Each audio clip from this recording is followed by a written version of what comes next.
Dear followers of our beloved and respected Agor Media, how are you? Agor Media continues to provide you with reliable and timely information. To ensure that Agor Media remains a good source of information for you, we ask for your support. If you are new to Agor Media, please share, like, and subscribe to help spread the information to many. Now, let's dive directly into the information. 1. Egypt should recognize Ethiopia's rights on Red Sea interests to secure lasting cooperation on Nile waters. 2. Israel needs stable and trustworthy partner on the southern Red Sea corridor. Commentary by Work Dibasu. Translation by Google. The current tension in the Horn of Africa is not just between Ethiopia and Eritrea, but involves key Middle Eastern and global stakeholders. The confrontation in the Horn of Africa is not limited to tensions between Ethiopia and Eritrea. It involves two emerging regional blocs, each aligned with distinct international interests.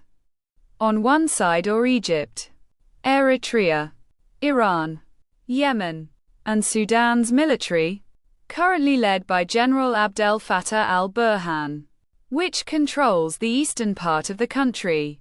On the opposing side are the UAE, Ethiopia, the Rapid Support Forces, RSF, in Sudan led by General Mohammed Hamdan Dagalo, Hemeti, and Kenya. Israel is also believed to support this second bloc. Each actor has strategic interests in the region. Iran's partnership with Eritrea is widely seen as an attempt to minimize US and Israeli influence. In the Red Sea, the Middle East, and the Horn of Africa, Iran has little economic stake on the southern shores of the Red Sea, making its involvement primarily geopolitical. The UAE, like Ethiopia, is a landlocked country and aims to assert influence in the Red Sea through the Red Sea Security Council to protect its national interests and maintain access to key ports on the southern coast to advance these interests. The UAE is believed to be supporting allied regimes, the government of Prime Minister Abiy Ahmed in Ethiopia, and potentially the RSF in Sudan. The UAE is also among the Gulf states that have normalized relations with Israel under the Abraham Accords, signed during the Trump administration, which framed Israel and the Arab world as historical partners. Given its financial strength and the determination of its leader, Sheikh Mohammed bin Zayed Al Nahyan, the UAE has become one of the most influential players in the Horn of Africa today. Egypt's historical hostility toward Ethiopia must be reconsidered. Historically, Egypt has supported both internal and external forces that aim to destabilize Ethiopia, primarily to prevent Ethiopia from utilizing the Nile River. For centuries, Egypt also used its diplomatic influence to block international funding for any Ethiopian projects involving the Nile. However, Egypt's long-standing monopoly over the Nile has effectively come to an end. Under the leadership of former Prime Minister Meles Zenawi, Ethiopia launched the Grand Ethiopian Renaissance Dam, GERD, which is now nearing completion and already virtually filled. At this stage, Egypt has few viable options to reverse GERD's progress. Any attempt at military intervention is considered highly risky and could potentially result in catastrophic consequences primarily for Sudan and Egypt. In short, a military solution would be suicidal, given that Egypt can no longer assert dominance over the Nile morally, legally, or militarily. It would be wise for Egyptian policymakers and Nile experts to reassess their approach. A more constructive strategy would be to acknowledge Ethiopia's rightful claim to Nile waters and pursue a win-win solution grounded in mutual benefit. A new path forward. Mutual recognition and strategic partnership. One of the most promising options for resetting relations between Egypt and Ethiopia could involve Egypt officially recognizing Ethiopia's natural and historical right to access the Red Sea. In return, Ethiopia could show flexibility and cooperation regarding Egypt's dependence on the Nile. There are even rumors that the Trump administration has supported such a strategy to promote long-term peace and development in the Horn of Africa. Given the ideological leanings of the current U.S. administration, which many consider conservative, Prime Minister Abiy Ahmed, himself a Protestant, along with his foreign minister, may align ideologically with U.S. leadership. Israel's policy, history and security. Israel's foreign policy is centered around survival, security, and economic interests.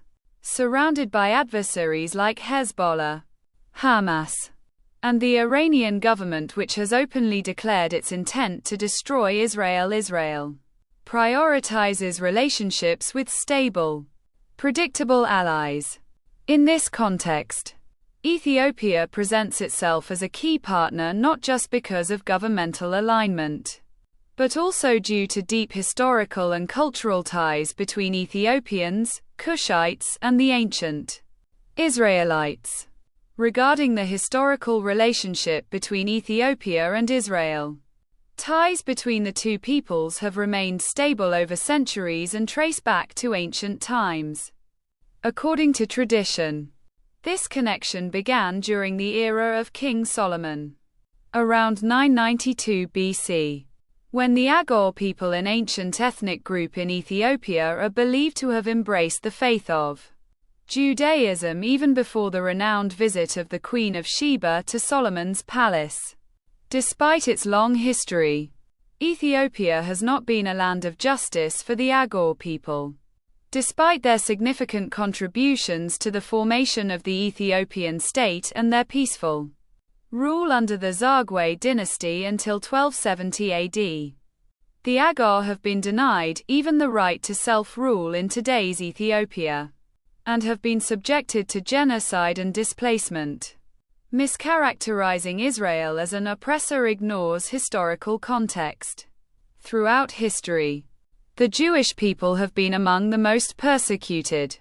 Labeling Israel as a historical oppressor without understanding the deeper roots of conflict or the shifting balance of power is both unfair and misleading.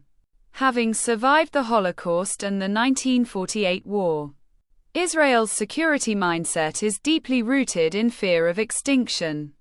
True and lasting peace in the Middle East must start with recognizing Israel's right to exist and to be secure.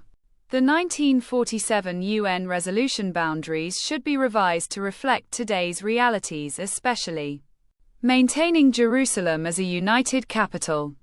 If addressed in this manner, Israel would likely support the establishment of a viable Palestinian state committed to peaceful coexistence.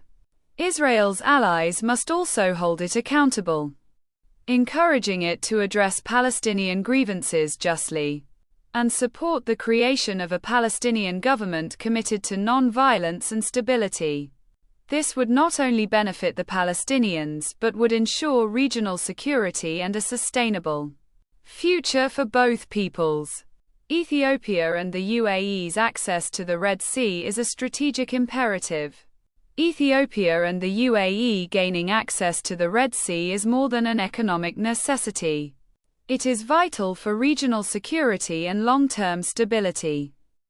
Their inclusion in Red Sea affairs could reshape the power balance and potentially foster a new and more cooperative relationship between Egypt and Ethiopia, moving beyond their long history of conflict. Eritrea's role in a cooperative future. Eritrea stands to benefit significantly if it works constructively with Ethiopia regarding Red Sea access. Benefits may include 1. Ending the policy of mandatory military service, which has affected generations of Eritrean youth, and shifting focus to development. 2. Creating a shared Ethiopian-Eritrean currency. 3. Establishing a free trade zone with open economic exchange and people-to-people. 4. Developing a joint security framework to promote peace in the region. If Eritrean leadership embraces reality and seeks mutual gain, both nations could move forward from rivalry to regional partnership. In addition to regional adversaries, each country faces internal problems. From Egypt to Uganda, many countries in the region suffer from a lack of democratization, intolerance toward genuine opposition, and prolonged rule maintained through fraudulent elections. These nations also face severe environmental degradation due to their heavy reliance on agriculture, as well as widespread starvation, social disorder, and ideological extremism often fueled by both ruling elites and opposition groups. For instance, in Eritrea, political and religious differences are not only intolerated but also punished with death or long-term imprisonment.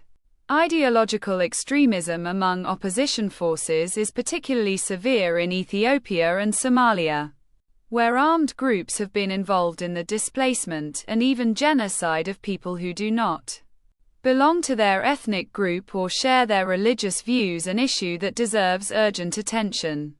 In the case of Ethiopia, one possible remedy is to restructure the federal system by considering both geography and ethnicity.